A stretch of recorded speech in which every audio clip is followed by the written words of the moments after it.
Did he climb over the fence to drink, smoke, eat, or have sex? Have you ever felt named, blamed, shamed, and then retrained? Okay, you're going to help me to understand those ones. So, welcome back, everybody. I'm Karen. And I'm Nuala, and we are the Safety Collaborators. And our mission is to help you change the way you think about safety through fun and engaging conversations on this podcast.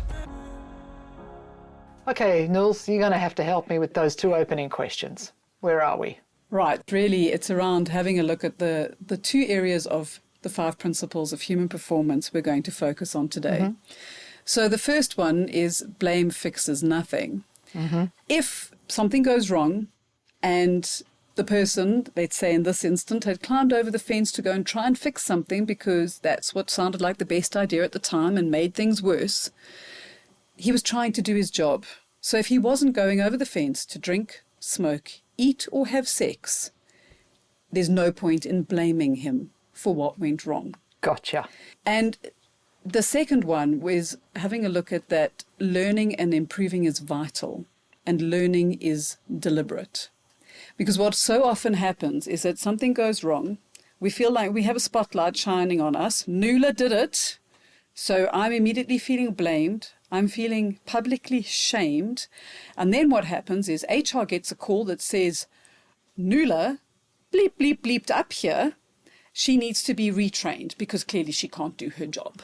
So we send her on a training course where I sit there going, what on earth am I doing here? Because I'm not learning anything new, but I'm ticking a box so that my company can go, well, we trained you. You do not have permission to make another error. And if we recall, we will always make errors because we're human.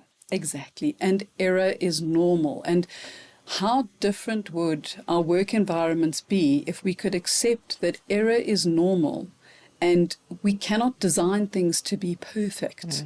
And that when things go wrong, when we turn around and blame someone and say, well, you must have intentionally done this wrong, because if blame fixes nothing when we do it, what does it do? We're saying that actually, no, Nuala, you made a choice in that moment to make an error. Whereas actually I'm going, I don't know why I did it. I don't know why that happened. What I was wanting to do was to do an amazing job and deliver on the goal that I was asked to deliver on. And it messed up along the way. Yeah. But it wasn't on purpose. And yet we can't actually say to people when they got the finger pointing at us, but I didn't do it on purpose, because that doesn't come into the conversation at all. It's not acceptable. We tend to just push that aside. And we're working in environments that are very complex. And we're asking people to remember every step of a process. There's tools out there to help us remember those steps. But even with those, why is the JSA in place, actually? If we think about that for a second, JSA, JRA, whatever it is in your world, why do we have them in place? Because there's a little bit of CMA in there, for those who know what that means, right? In case somebody makes a mistake, we've got something to refer back to that helps us. But does that actually help the story? Does it help the situation? No. That whole blame fixes nothing is a really key vital principle in the 5 principles. It really is. It is, and it reminds me of a story that someone shared with me. They were working on a small vessel, and they had to hammer something in. And at the angle it was in, they were in rough weather, there was rolling and pitching going on. He had to use his left hand to hammer whatever needed to be done. And he broke the tip of his right hand, thumb, the tiny little bone in the top of your thumb. And it turned into a very traumatic interrogation because they were like, okay, well, you can't be to blame. There must be some other who can we put the blame on that you broke the tip of your thumb? And he said he eventually stood up and he said, I broke my own thumb. There was no one else to blame. My thumb got broken in the situation because I was trying to do my job so that we could continue to operate safely. What more do you want from me? Wow. Yeah. Now, in that moment, what emotional state is that poor person in? To have to stand up and feel like they're shouting to be heard, because they're not being heard, are they? No. Not at all. No. They're not being heard. Their cortisol's going through the roof. Exactly. Their adrenaline's pumping. When we're in that state, when a person's being blamed for something, apart from the fact that it's not helping anything, but there's actually a significant impact on people when we're in that situation. When we blame people, we start to make them feel shame, guilt, anxiety. So as you mentioned, cortisol starts to rise.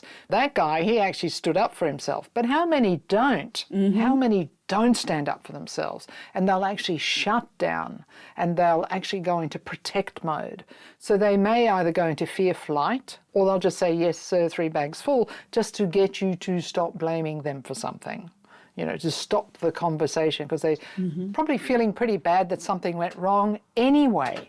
So how can we make people feel not so bad about that? And then they may even lead to a bit of anger or sadness or frustration. All of these things, self-esteem, self-worth becomes damaged as well. So some of these things we need to really consider when we go into that blame mode. We do. Now, in the heat of the moment, I think it's a perfectly normal human reaction to blame. We blame ourselves for shit all day long, really. We really do. How many times we say to ourselves, oh, that was stupid. Right?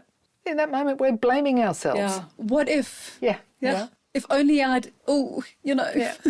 So the question here is if, you know, in general, if we're blaming people or blaming a situation or blaming a group or a team, that damage, what's the damage that we're doing? And there can be long-lasting effects. If this happens repeatedly, then we start to impact wellness, mental wellness, health and wellness in the work site. We'll also then stop people from giving us the information so that we're not going to be able to learn and to improve, which takes us to the next principle, which is learning and improving is vital. Learning needs to be deliberate. How do we do that? And how do we do that without just brushing it off? And as it says, deliberate and intentionally focusing on it and not just going, it's the worker's fault. So how do we punish him? Yeah. How do we make them feel the pain that we are feeling? And if you think about that example we shared in the introductory podcast with the poor worker who was told, you will clean under the generator, and he went and cleaned under the generator. But the generator was running. Now there's damage to the generator. He's made to feel potentially completely guilty that it's entirely his fault. But I can assure you, if we stopped and said, okay, what was the risk perception of this person? Were they even aware of the fact that a running generator can create risk? It doesn't matter if there's a sign that says do not enter when operational, but I've been told I need to do the job. Exactly. So if I've been told I need to do the job, surely it must be safe for me to do it. Because I am going to be listening to my superior or to my supervisor or to my peer. It doesn't have to have a title, but if you're deemed as that person that's guiding me, then, and you just give me the information. So maybe in this case there wasn't enough information as well. So we're not giving enough detail to that individual in that case. I mean, we don't know the ins and outs, but you know. We don't, but I could hypothesize that the extent of the toolbox talk was go and clean under the generator, it's dirty. Go do. Yeah. Yes, and that question of do you understand with the head nodding in a yes direction? Yeah. So, okay, well, I'm going to go clean under the generator, not go and clean under the generator when we have stopped it. Where's your prompt card? I'm sure there's not a job risk assessment for that. But, you know, the prompt card, moving parts, caught between, you know, all sorts of stuff. So we can hypothesize. And when we blame, we immediately block learning. So instead of saying, completely, gosh, how could we have stopped the worker going to clean under the generator? And what do we need to do in future? We've gone, it's your fault, you must pay for it. I'm not to blame. It's not my fault. No. And in this case, this person, it might be, you know, the only job that they can get within 1,000 people looking for work. Exactly. So he's not going to leave. He's not that person. I don't know if it was he or not, but that person's not going to leave. They're going to put up with this abuse, really. Right? Yep. But have we encouraged them to take initiative next time round? I doubt it. I doubt that very much. In fact, they'll probably be sitting back there with their hands crossed waiting for you to tell them what to do next, because they're not going to learn from this. I mean, they might learn that they don't want to lose their pay. That's hardly successful learning. And they might learn that they can't trust you. Absolutely. Because you won't have their back when something goes wrong.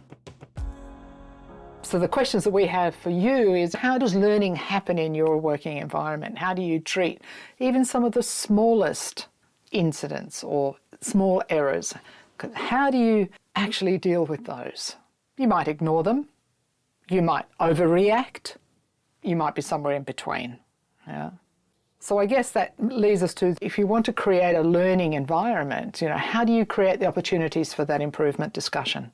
And I think, Kaz, we put together some really great questions for people to consider. And what I want to put out there before we look at those questions is that it's not just about learning how to improve the system or how to improve the process. It's also learning as an individual that when I react and I go into that default blame, what do I do after that? How do I bring it back? How do I possibly recover? Because I've done it, where I've gone, how could you do that? What were you not thinking? And the reality is that, well, actually the poor person was probably thinking that it was a really good idea. So the way that I've kind of responded has possibly done exactly that. Like maybe next time they won't do anything without asking me first. Yeah. And I'll lose their initiative, lose their trust. So part of that learning is to create that space to say, ooh, Karen, I'm really sorry I reacted to you in that way, but I was very emotional in that moment. Let's take a step back. Let's make a cup of tea and relook at how could we respond differently and what do we learn. So as leaders in this situation, humility, vulnerability, giving people permission to actually feel this. So this leads us back to our other favourite topic, which is psychological safety. Psychological safety is a combination of respect and permission. That's fundamentally what it is. And if we don't give respect and permission to learn and to evolve, then you're not going to have people that will learn, contribute, or help you innovate as they challenge the system. Mm-hmm. I did love, there was in the book, it was something along the lines of, people can fix the most complex problems and still trip on the concrete floor in your warehouse. Absolutely. Yep. So asking them why they tripped on the concrete floor when they never intended on tripping on the concrete floor is a complete waste of time. Who gets up and goes, today I'm going to solve a multidisciplinary engineering issue and solve it for the client. Smack. Exactly. How did I do that? What? Yes. Sheesh, I got a bruise on my knee. Right. So absolutely. We have a little list of questions here. That's only a very short list, but they inspired by the book, actually. So these are questions for you to think about. What is normal work and how do we learn from it? How do we learn from success? All too often, we spend so much time doing after-action reviews, that sort of thing. Usually we learn from when mistakes have happened or something didn't go according to plan. Let me rephrase that. Right? How do we learn from those things that did go to plan? That's so important. Yeah. It reminds me so much of, there's a video going around of a teacher doing math sums on the board, and he makes a mistake in one of the sums. And the whole class is like, but you made a mistake, you made a mistake, you made a mistake. And he went, let's discuss this. So I've made a mistake, made one mistake on this entire board. Yeah. And that is all you are focusing on. Not one of you have commented on every single thing that I have done correctly. So let's debrief this as a life lesson. Where are we focused and where are we learning? 90% of the day, if not more, goes well, is what that's saying. Exactly. Absolutely. Yep. So ask yourself, how does learning happen in your working environment? Do you learn and improve or blame and punish? Do you create opportunities for improvement discussions? The other one that I think is really interesting is we talk a lot here, even in this, we talk about failing, learning and improving from failure. And I was recently listening to a podcast, I can't actually remember who it was now, and we were talking about failing versus falling. Failing, I don't know about you, but for me, failing has a bit of a negativity about it for some reason. It's like, this is wrong. And, we're entrepreneurial, so it's a really big term out there at the moment, fail often and, don't be afraid of it, etc., etc. First attempt in learning. What I really like is, at the end of the day, children don't fail when they don't walk straight away. They fall. And when they fall, what do? Blame them for falling over? Or do we give them a hand up and say, okay, you fell this time, let's try it again. So how do you give people a hand up and treat maybe some of these situations as falling rather than failing? I love that. And I think that's a really different way of looking at it. We fall every day in business. It doesn't mean that our world's come to an end. It just means we have to get back up and look at it again. Now, sometimes businesses fail. That is a dead end. It's a fail. Okay, we close the doors. But that's not true in teams, you know. And if we do try a new procedure or something and it didn't work, that's fine. We go back, we review it, we have those conversations. What are the questions that we need to ask? What are the questions we haven't been asking? Better questions lead to better answers. So that might be something else to think about. And that is such a poignant one, and something that I think you and I are so passionate about. Is that when you ask a question and you don't get the answer you were looking for or the answer you wanted, don't blame the person who's answering. Change your question, because it will lead to a very different result. And when we take that personal responsibility, it has such an impact on learning, trust, and, you know, just conversation. Yeah. I keep coming back to this because it just keeps hitting me in the face. How do we trigger the right response versus just sending the right messages? We need responses as well, you know, from people. And not just a yes. And not just a yes. 3 bags full, sir. Exactly.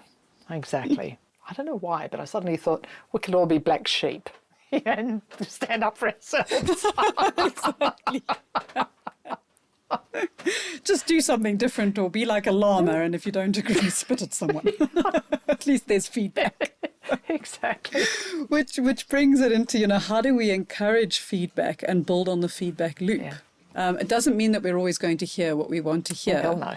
And more importantly, if we are hearing what we want to hear, we're not learning, we're not challenging.